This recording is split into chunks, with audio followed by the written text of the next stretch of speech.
बिस्मिल्लाहिर्रहमानिर्रहीम, अस्सलाम वालेकुम। प्रोग्राम सच बोलो के साथ मैं हूं साकिब सलीम कुरैशी। आज के प्रोग्राम में हम बात करेंगे वफाकी दारुल हुकूमत में होने वाली तब्दीलियों के हवाले से। एक तरफ वफाकी दारुल हुकूमत अपने तौर पर कोशिश कर रही है कि पाकिस्तान के मामलात को बेहतर किया जा सके, दूसरी जानिब सड़कों पर मौजूद साबिक वज़ीर-ए-आज़म इमरान खान कोशिश में है कि किसी तरह मौजूदा हुकूमत का तख्ता पलटा जाए।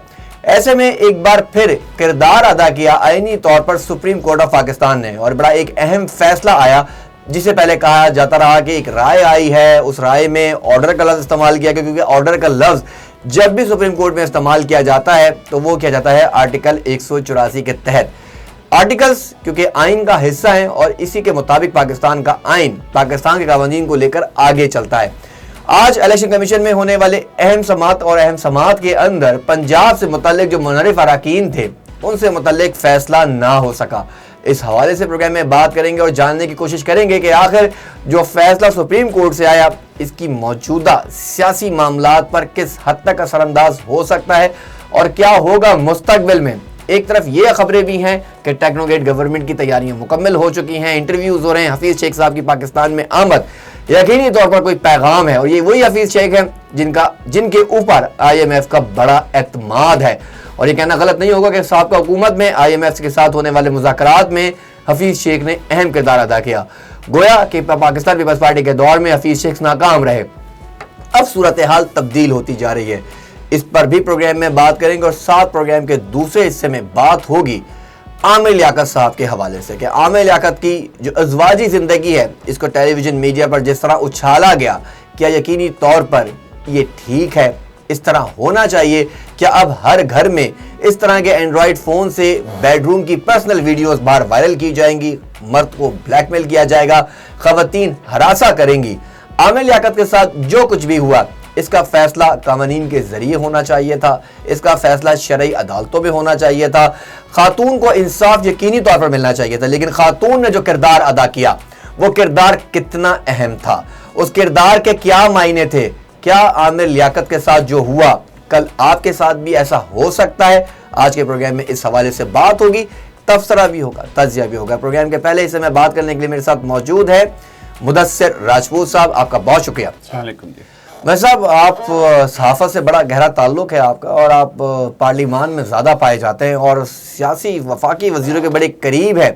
तो ये फरमाइएगा, जो सुप्रीम कोर्ट की जानिब से गुज़िश्ता रोज़ जो फैसला आया और इस फैसले में वाज़ेह तौर पर कह दिया गया है कि 63A में ये मौजूद है कि जो मुनहरिफ अरकान हैं अगर वो पार्टी की खिलाफ वर्जी करते हैं पॉलिसीज़ की तो यकीनी तौर पर उनके खिलाफ कार्रवाई होगी।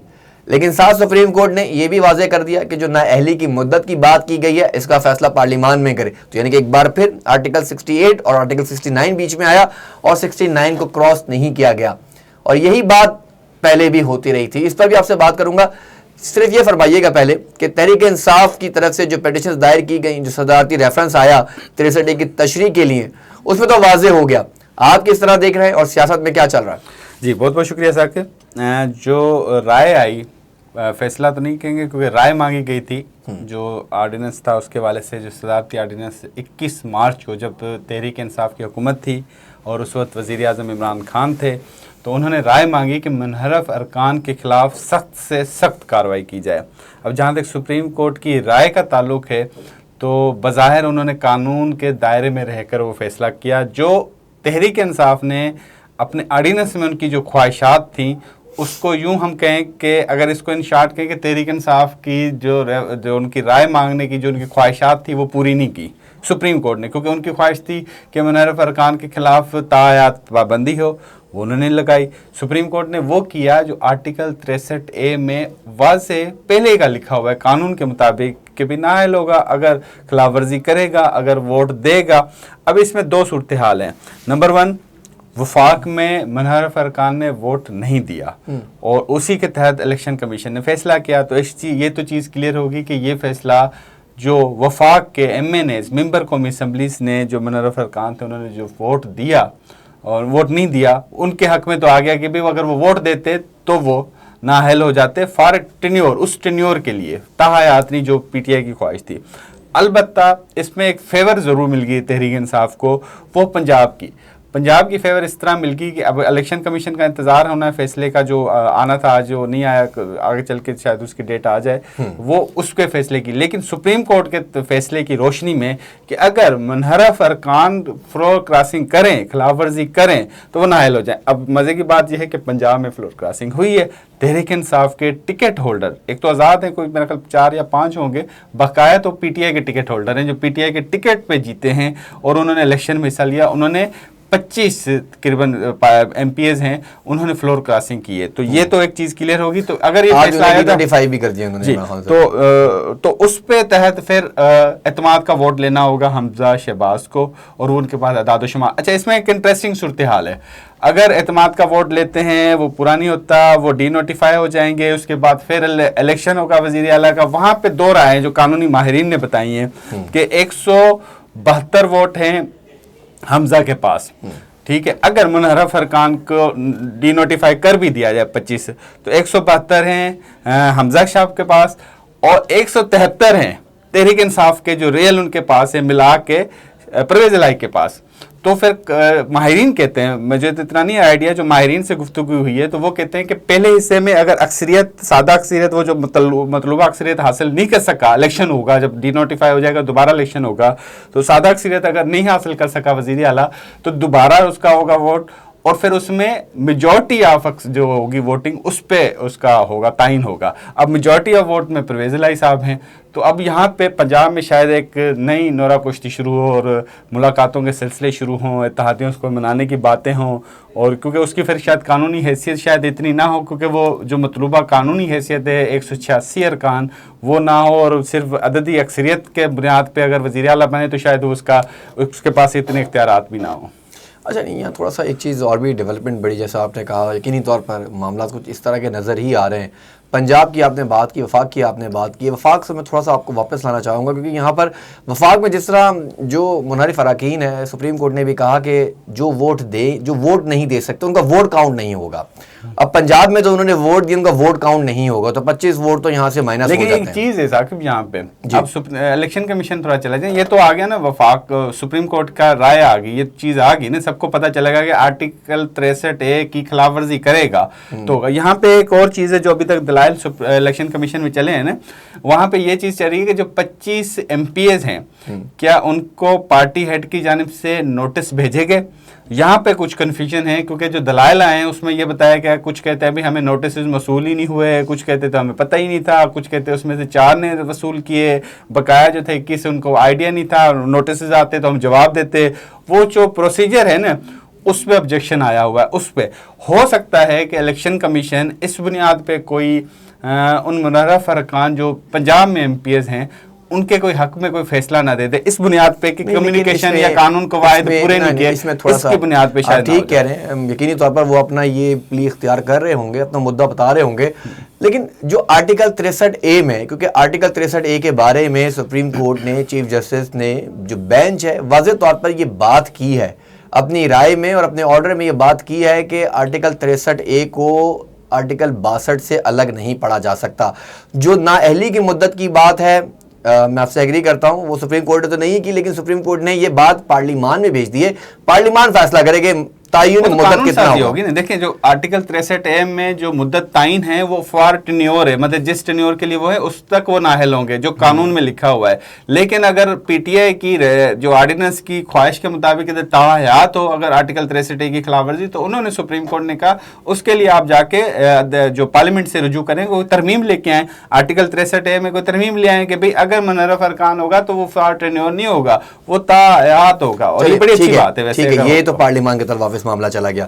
लेकिन दूसरी जानिब जो पंजाब की हम बात कर रहे हैं, और पंजाब की सूरत आपने खुद कहा कि इस वक्त वो एक सीट पर खड़ी हुई है, या तो 72 में से 73 में से ये सीट वहां जाएगी। अभी तो 186 तो पूरे हैं ना हमजा के पास। अगर मुनहरफ अरकान का डी नोटिफाई हो जाता है, फैसला उनके खिलाफ आ जाता है और वो खत्म हो जाती है उनकी, तो आपको भी लगता है कि सुप्रीम कोर्ट ने ये चीज तो क्लियर की है ना कि वोट तो काउंट होगा, नहीं होगा, नहीं। लेकिन एक चीज है, देखिए एक चीज है, वो एतमाद के वोट में उनके पास अक्सरियत नहीं होगी, क्योंकि वो तो डी नोटिफाई डिनोटिफाई हो जाएंगे 25। अब फिर जब एतमाद का वोट के लिए कहेंगे हमजा के पास के भी एतमाद का वोट लेंगे, तो उनके पास 186 की अक्सरियत नहीं होगी, उनके पास अक्सरियत होगी 172 की। फिर वो दूसरे महल्ले में जो कानूनी माहिरीन कहते होगा, फिर उसमें अददी अक्सरियत को मद्देनजर रखा जाएगा, उसमें प्रिविलेज साहब के पास। लेकिन यहाँ पे मैं थोड़ी सी आपकी तशरीह करना चाहूँगा, क्योंकि टेक्निकल मामला है और मेरी बड़ी कानूनदानों से बात हुई है, यहाँ थोड़ी सी समझने में हमसे गलती हो रही है और सुप्रीम कोर्ट के एक तो फैसले को समझने में गलती हो रही है, जिसे बार बार हम कह रहे हैं राय है।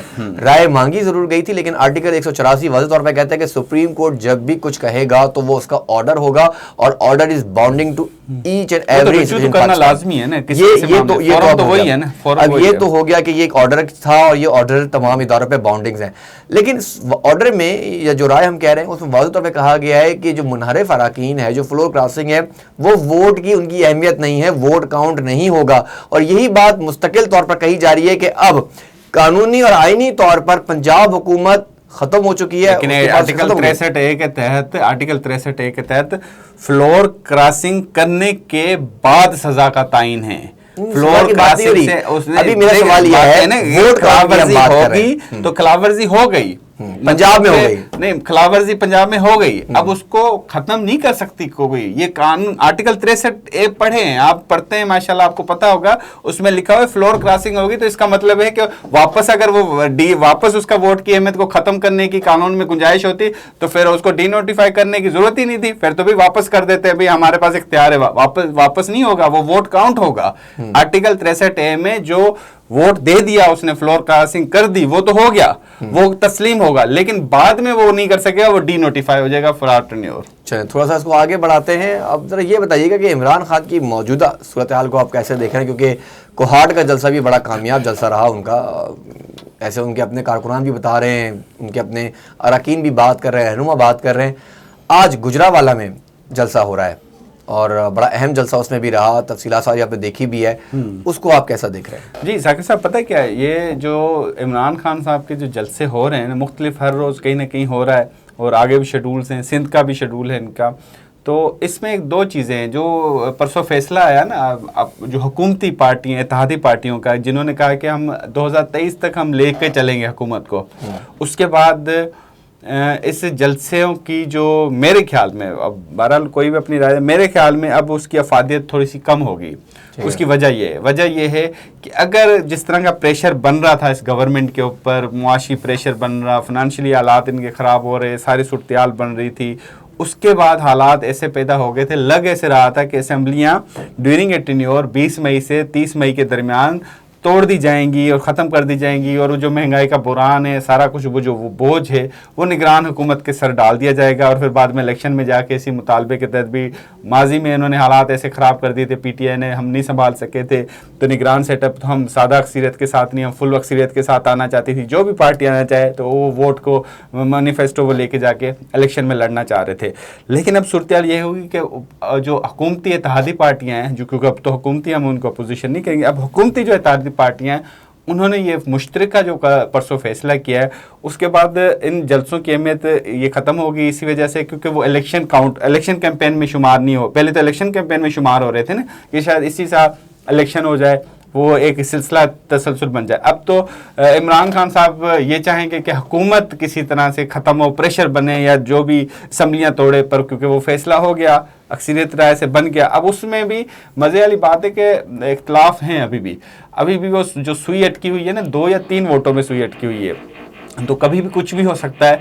लेकिन अभी तक तो डिसीजन यही आया है मुश्तरका हुकूमती जो इत्तेहादी पार्टियों का, कि हमने आखिर तक लेके जाना है इस हुकूमत को। और इमरान खान साहब का नैरेटिव है, वो अपना नैरेटिव ज़ाहिर बात है चलाएँगे, तकारीर भी करेंगे, जलसे जुलूस भी निकालेंगे, लेकिन उस नैरेटिव का फ़ायदा, मतलब ये खान साहब की एक बड़ी अजीब सी आदत है, मैं उस पर थोड़ा सा इख्तलाफ करूँगा, वो ये कि वो मुस्तकिल मिजाजी से कभी भी काम नहीं करते। कोई भी चीज़ है ना उसकी मुस्तकिल मिजाजी में, शायद थोड़ा सा हम पीछे चले जाएं तो कश्मीर के हवाले से उन्होंने एक डिसीजन लिया कि भी जुमे वाले दिन आधा घंटा रोडों पे खड़े होंगे, पर ये 2 दिन, मेरा 3 जुमे खड़े होंगे, गर्मी बहुत, चौथे 5 जुमे खत्म। अच्छा, यही सूरत आगे चल के थोड़ी तहरीक चलाई जब 5 अगस्त का इकदाम हुआ कि हम जाएंगे कश्मीर, जाके वहाँ पे जल्द से जुलूस रैलियाँ निकालेंगे।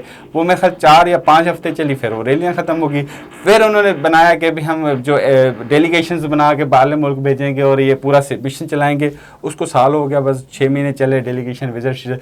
तो मुस्तकिल मिजाजी नहीं है उसमें। खान साहब की वजह है कि उनके साथ जो लोग हैं ना, शायद खान साहब तो कुछ चलने वाले हैं, वो तो चल जाएं, लेकिन उसके साथ जो लोग हैं वो थक जाते हैं। वो यह तो उनका आइडिया आता है भाई छठो जी बहुत हो गया, बस अगला फार्मूला देखते हैं। फिर वो नेक्स्ट स्ट्रेटेजी में अवाम एक स्ट्रेटेजी के साथ देखना चाहती है किसी भी लीडर को, एक स्ट्रेटेजी के साथ देखे तो वो फिर उनको नैरेटिव को तस्लीम करेगी। लेकिन वो स्ट्रेटेजी चेंज हो जाए, नैरेटिव चेंज हो जाए तो बड़ा मुश्किल होगा। मेरा ख्याल है कि ये अगर इसी महीने अगर मोशन टूट गया और मामला ठंडा हो गया तो खान साहब अगले महीने से शायद वो जल्द से जुलूसों को आहिस्ता आहिस्ता कम करते जाएंगे, फिर इलेक्शन के दिनों में शायद उसको फिर ज़्यादा बढ़ाएं।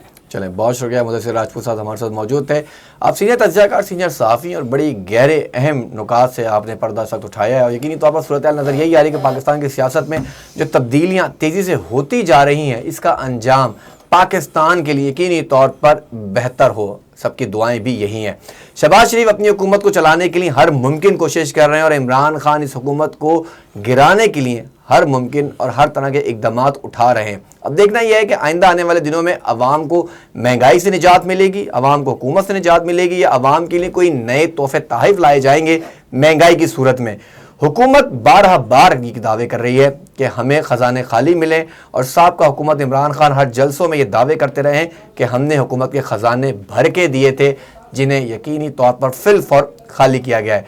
IMF अपनी कड़ी शराइत रख कर बातों को आगे बढ़ाता जा रहा है। दोहा में होने वाले IMF से मुज़ाकरात किस हद तक कामयाब हुए, ये भी आने वाला वक्त ही बताएगा। प्रोग्राम में एक छोटा सा ब्रेक लेंगे, जब ब्रेक के बाद वापस आएंगे तो बात करेंगे आमिर लियाकत की ज़िंदगी पे होने वाली सूरत हाल पर। Stay with us.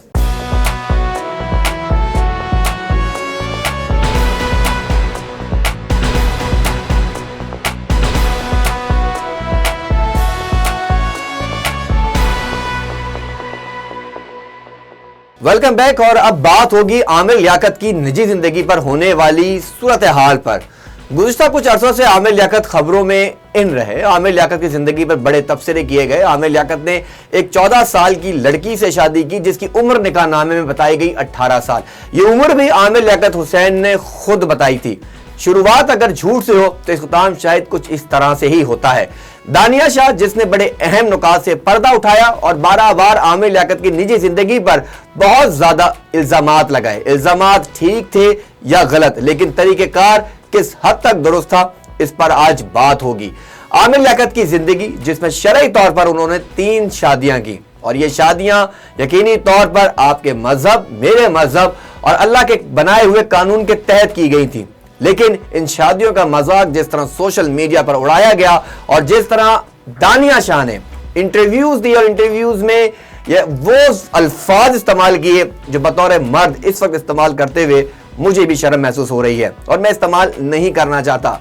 Aamir Liaquat की जिंदगी में उतार चढ़ाव की कहानियां अपनी जगह मौजूद हैं। आमिर लियाकत की जिंदगी में होने वाले वो तमाम मामलात, चाहे वो उनकी साबका बीवी, जो पहली बीवी खातून उनकी रही, उनके साथ रही हो, या दूसरी बीवी तूबा उनके साथ रही हो, या फिर मौजूदा बीवी इस वक्त जो तंसीख निकाह के लिए अदालत में मौजूद हैं उनके साथ रही हो। लेकिन जो सूरत हाल हमें नजर आई, अब थोड़ा सा उस पर मैं मवाजना करना चाहूंगा। सवाल मैं कर रहा हूं पाकिस्तान की 22 करोड़ आबादी से, ये सवाल मैं कर रहा हूं पूरी दुनिया में मौजूद उन मुसलमानों से जो यकीनी तौर पर एक मजहब पर यकीन रखते हैं। क्या कोई भी ज़ौजा बेडरूम की वीडियोस किसी मकासद के लिए बना सकती है? अगर इसका जवाब हाँ है तो कल इसका शिकार आप भी हो सकते हैं। आमिर लियाकत के साथ उनकी बीवी ने शरई तौर पर होते हुए जो वीडियोस बनाई, आखिर किसके कहने पर बनाई? कहीं दानिया शाह किसी ग्रोह का इस्तेमाल तो नहीं हुई? क्या दानिया शाह के जहन में कौन से ऐसे मकासद थे जिन्हें हासिल करने के लिए बेडरूम की पर्सनल वीडियोस बनाई गई? आमिर हुसैन शाह ने, आमिर लियाकत हुसैन ने जिस तरह के जुल्म और ज्यादती अपनी ज़ौजा पर की, इसका जवाब, इसका इंसाफ लेने के लिए अदालतें मौजूद थी और अब अदालत गई भी। अदालत में शवाहिद देने के लिए, तंसीख निकाह के लिए या फिर खुला के लिए बहुत से अहम रास्ते हैं जिनका इस्तेमाल किया जा सकता था। क्या अदालत में इस तरह की वीडियोस दिखाई जा सकती थी? क्या अदालत इस तरह की वीडियोस देख सकती थी? ये भी बड़ा एक अहम सवाल है। तो पहले पूछा जाए दानिया शाह से कि आखिर दानिया शाह ने ये वीडियोस किसके कहने पर बनाई। मैंने, साकिब कुरैशी ने खुद दानिया शाह से बार राब्ता किया और कोशिश की कि इन सवालों के जवाब लिए जाए, क्योंकि मैं वो इंटरव्यूज नहीं करना चाहता था कि जिसमें निजी जिंदगी के सवालात किए जाएं जैसे दिगर लोगों ने सवालात किए। टीआरपी रेटिंग अपनी जगह, लेकिन इज्जत नफ्स हर इंसान का बुनियादी हक है। जिस घर में भी बीवी है, जिस घर में भी बहन है, जिस घर में भी बेटी है, किस तरह इस तरह की वीडियोस बनाई जा सकती हैं। हम अपने माशरे में क्या पैगाम दे रहे हैं? क्या यह पैगाम दे रहे हैं कि कल आप अपनी बीवियों के हाथों ब्लैकमेल हो? क्या आप यह पैगाम दे रहे हैं कि आपकी बीवी रात को कैमरा उठा के आपकी वीडियोस बनाए, आपकी इस तरह की वीडियोस बनाई जाए कि जिससे आप पूरी दुनिया के सामने बेपर्दा हो जाए और आप किसी काम के ना रहें और आपको चलते हुए लोग तनकीद की नजर से देखें और आप पर तनकीद की जाए? दानिया शाह ने जो कदम उठाया बतौर खवातीन, मैं आपसे जानना चाहता हूं जो खवातीन अगर इसको देख रही हैं, क्या इस किरदार की, क्या इस मामले की मुजम्मत ना की जाए? क्या ये खुला जानवर इस तरह का मैं कहूं अगर छोड़ दिया जाए कि सोशल मीडिया का बेदरीग इस्तेमाल गलत रवैयों से हो रहा है? जिस जगह पे सच है वहां सच बोलना चाहिए।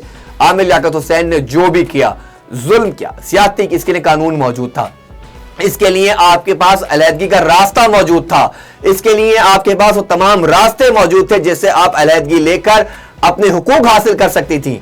लेकिन जो रास्ता आपने इख्तियार किया, ये दानिया शाह जवाब दें, करें प्रेस कॉन्फ्रेंस और आके जवाब दें, मुझे टाइम दें अगर हिम्मत आप में है, क्योंकि मैंने बार आपसे राब्ता किया और आपको बताया कि ये सवाल के जवाब मैं आपसे लेना चाहता हूं, लेकिन आपके पास कोई जवाब नहीं था। आमिर लियाकत हुसैन एक गलत आदमी है या सही आदमी है, इसका फैसला रब्बुल इज्जत ने करना है, इसका फैसला इस दुनिया में अदालतों ने करना है। बतौर ज़ौजा आपके पास ये हक, मैं बार कह रहा हूं, ये हक हासिल है। लेकिन जो एक एग्जाम्पल दुनिया में इस वक्त साबित कर दी गई है, इस वक्त पेश कर दी गई है और वहां यह बात की गई है कि जब भी मियां बीवी के दरमियान कोई झगड़ा हो, कोई फसाद हो, तो आप रात को बेडरूम्स की वीडियोस बनाकर उसे वायरल कर दें। आपने सिर्फ आमिर लियाकत हुसैन नहीं, बहुत सी नस्लों की जिंदगी तबाह कर दी है। आमिर लियाकत हुसैन की एक जवान बेटी है, एक जवान बेटा है। क्या कोई बेटा बेटी अपने बाप की इस तरह की वीडियोस देख सकती हैं? क्या आपकी औलाद आपको इस हुलिये में देख सकती है? आमिर लियाकत हुसैन अगर नशा करता था, वो नशा करता होगा, वो नशा करता है, इसका जाती फेल है। इस जाती फेल के ऊपर भी बीवी अपने तरीके से अपने मामलात को हल कर सकती है। मैं आज बड़ा हैरान हूं कि शरई तौर पर वो तमाम उलमा इकराम क्यों खामोश हैं। मैं आज बड़ा परेशान हूं कि आज FIA साइबर क्राइम सेल क्यों खामोश है, कि इस तरह की वीडियोस को वायरल करना PTA क्यों खामोश है। इन सब का जवाब यकीनी तौर पर आपको देना है, मुझे देना है और हमको महफूज रहना है कि कल ऐसा ना हो कि आज तो एक आमिर लियाकत हुसैन की वीडियो वायरल हुई है, कल आपके घर से आपकी वीडियो वायरल ना हो रही हो। अपने मोबाइल्स और अपने घर वालों के मोबाइल्स को मोहतात रखें। अब हर बंदा शायद यही सोचेगा कि बेडरूम जाने से पहले मोबाइल की बैटरीज निकाल दी जाए और मोबाइल कमरों में मौजूद ना हो। कहीं ऐसा ना हो कि आमिर लियाकत हुसैन की जगह कल आप बगैर कपड़ों के पूरी दुनिया के सामने आ जाएं और आपके घर में बैठी हुई आपकी ज़ौजा आपको यह कह के ब्लैकमेल कर रही हो कि आप इस काबिल नहीं थे कि शायद आपके साथ रिश्ता अज़वाज में मुंसलिक रहा जाता। प्रोग्राम का वक्त ख़त्म हो जाता है, मुझे दीजिए इजाज़त। अल्लाह निगहबान।